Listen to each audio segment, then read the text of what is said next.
Hey folks, it's Billy DKY, the truth seeker that simplifies and demystifies. This is going to be my Nashville or Strikeforce Nashville predictions, and I wasn't going to do the video, but after I've watched some stuff on all the guys, I really have an opinion now, so I'm going to put it out there. We'll start with Dan Henderson versus Jake Shields. Basically, the way I see it, what Jake Shields is good at, Dan Henderson is excellent at defending against, so I think Dan Henderson's probably the better wrestler. He's probably going to be able to dictate where the fight takes place. So basically, Jake Shields is not that good on the feet, and Dan Henderson's pretty decent on the feet with good knockout power, where Jake Shields is not really that good, and Jake Shields is good at wrestling and stuff like that, which Dan Henderson's obviously excellent at it. So basically, I see this fight going to Dan Henderson. It's almost the worst possible scenario for Jake Shields, and you need to see in the pre-fight conference video that Jake Shields is a little bit, irritated. It seems like, and I think Dan, it's all Dan's fight really to lose if he wants to, but I don't think he's going to lose it. I think he's going to win it. I'm going to have to go 65% Dan Henderson and 35% to Jake Shields. Be interesting if Jake Shields proves me wrong, which I don't see that happening. It'll be a good boost for Strikeforce to show that the Strikeforce guys are tougher than we expect. So next fight, Gegard Musashi versus King Mo, and basically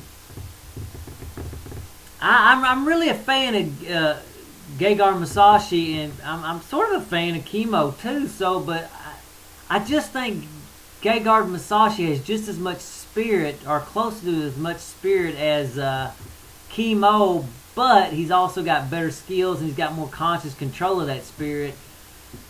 I really think Gegard Musashi he's faced a high-spirited guy like Chemo before in Sokoju, and he did pretty good against Sokoju based on my memory. So I don't think Sokoju's wrestling was as good as Chemo, but I think overall he's just a talented guy. So Gegard really is a super confident guy, and he comes in there, and these Armenians, man, they have some big spirits, man.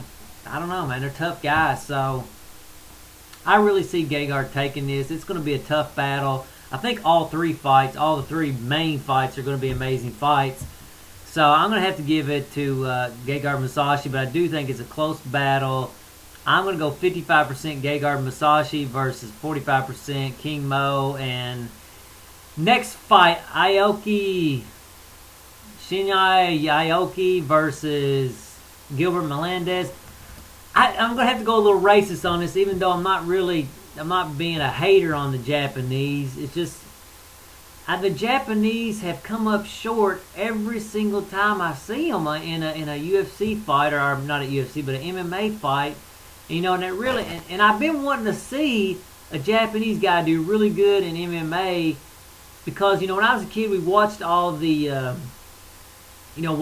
kung fu and all this stuff, and I've read a bunch about the master martial artists of Japan, and it's sort of disappointing to see all of them come over here and basically lose all the time. I'm not saying they lose every single time, but I really have been wanting to see a Japanese champion, and I've got to the point where I'm starting to convince that they're just not as good as the rest of the people at fighting. And I don't mean to be any disrespectful to any Japanese people out there. I'm just pointing out which seems to me to be an obvious fact, which brings me into a second point, that it seems like I've noticed this in races before.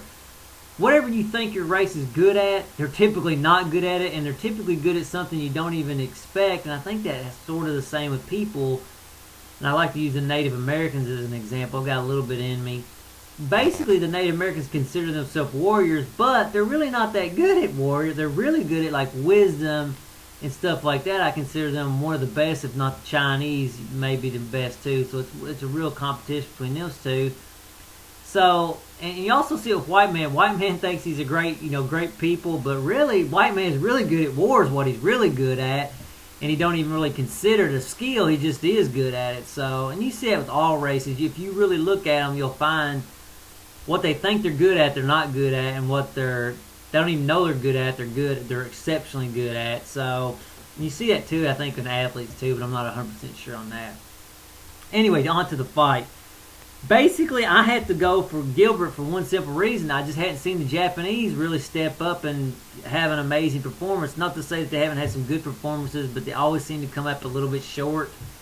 And so, and that fact alone, I'm going to have to go with Gilbert. Plus, I've seen Gilbert fight, and he's a really tough guy. And I just don't think he's going to come up short in this fight. But, you know, I don't know much about Aoki. Basically, you know, I've seen him break the guy's arm on YouTube, but you know, I just don't know enough about him, so I'm going to have to give the nod to Gilbert to 55% and 45% to Aoki, and that's my breakdown. Again, it's not meant to be racist or anything. It's just that's just the way it is, and basically that's it. Anyway, until the next video, later, folks.